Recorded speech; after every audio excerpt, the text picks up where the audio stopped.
Bonjour, dans ce tutoriel nous allons voir comment on peut insérer une visionneuse de photos qui défile dans un texte riche. Alors pour insérer ça dans un texte riche, vous comprenez comme il y a plusieurs photos, c'est un peu plus difficile que d'insérer simplement une image. Donc on va être obligé en fait d'insérer d'abord un élément qui s'appelle visionneuse et ensuite on obtiendra un code qu'on insérera dans le texte riche avec un iframe. C'est la technique qu'on utilise pour les vidéos dans le texte riche avec YouTube ou avec une carte avec Google Maps ou avec un lecteur MP3 intégré. Donc c'est la technique qu'on a pour insérer un élément comme ça un petit peu plus compliqué dans un texte riche. Donc on crée dans un premier temps, vous voyez là je suis sur une proposition, je vais ajouter un élément qui s'appelle visionneuse qui apparaît ici. Et en fait cette visionneuse je vais lui donner un titre. Donc là, je vais l'appeler photo souvenir. Voilà. Je vais donner un délai. Alors, ce qui est recommandé, ça dépend si vous voulez quelque chose d'assez dynamique, vous pouvez mettre 2 ou 3 secondes. Il ne faut pas trop descendre en dessous de 2 secondes. Et puis, si vous voulez quelque chose de plus paisible, ça peut être 5 secondes. Là, je vais mettre par exemple 3 secondes. Et donc, je pourrais plus tard venir changer ça si je veux ajuster. Et puis, ça se présente un peu comme un album photo. Donc, vous vous souvenez, dans l'album photo, on crée d'abord l'album, puis on ajoute les images. Donc là, c'est pareil, on a créé notre visionneuse, on a ajouté les images, on a créé, donné un titre. Et je vais utiliser, comme pour les albums photos, l'onglet téléversé, ou upload en anglais. Et je vais parcourir et retrouver sur mon disque dur, voilà, quelques images comme ça.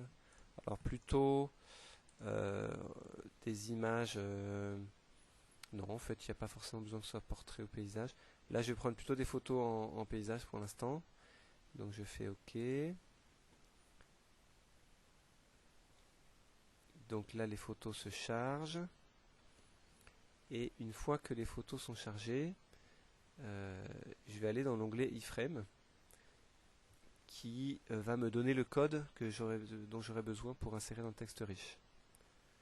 Alors, je vais attendre que la dernière se charge. Et quand j'aurai ce code, donc là c'est fini. Là, alors pour revenir plus tard, il faudra que j'aille par l'onglet contenu, puisque c'est en soi cet élément, il n'apparaît pas dans la colonne de droite comme un MP3 ou un album photo. C'est quelque chose qui est spécifique en vue d'insérer dans le texte riche, donc on arrive à se rendre dessus que par l'onglet contenu. Et avec l'onglet iframe, je vais obtenir ici un code que je vais copier. Et puis, j'aurai une largeur et une hauteur. Alors ça c'est indicatif. On propose 530 par 350.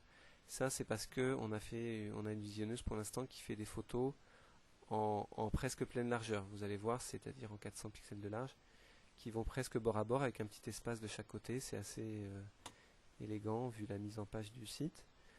Mais si par exemple vous avez des photos en verticale ou voilà, vous pouvez changer ça. Donc 530 par 350, ça c'est pour des photos paysages. Donc cette fois-ci, je vais retourner sur ma proposition de test. Alors, je reviens en arrière. Voilà, donc je vais modifier. Et donc dans mon texte riche, qui est ici, voilà, avec l'éditeur texte riche, je vais mettre, voici quelques photos. Souvenir. Voilà, là j'ai après les photos. Donc je peux me glisser vraiment à n'importe quel endroit dans le texte riche. Je me mets par exemple ici. Le bouton iframe qui est ici. Et je colle ce que j'avais copié tout à l'heure. C'est le code iframe de ma visionneuse. Là je vais lui mettre 530 et 350. Comme je disais, avec des photos en verticale, il faudra probablement ajuster ça. Et je fais OK. Alors dans l'éditeur de texte riche, malheureusement l'éditeur ne me montre pas le détail, il me dit qu'il y a une espèce de gros iframe à cet endroit-là. Par contre, quand j'enregistre,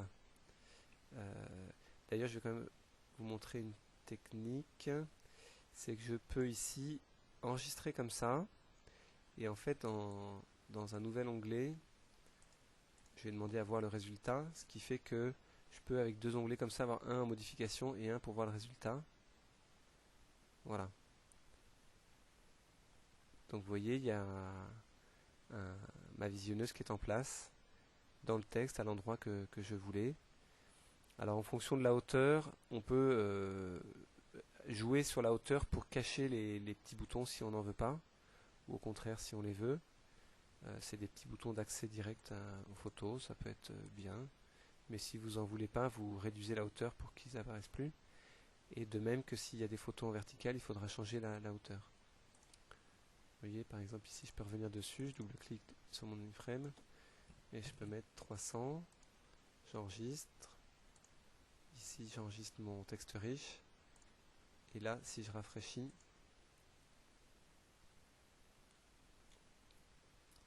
cette fois-ci, j'ai plus les trois petits boutons parce que j'ai réduit la hauteur. Voilà. Donc j'espère que c'est suffisamment simple et que vous pourrez profiter. J'espère par la suite proposer plus d'options.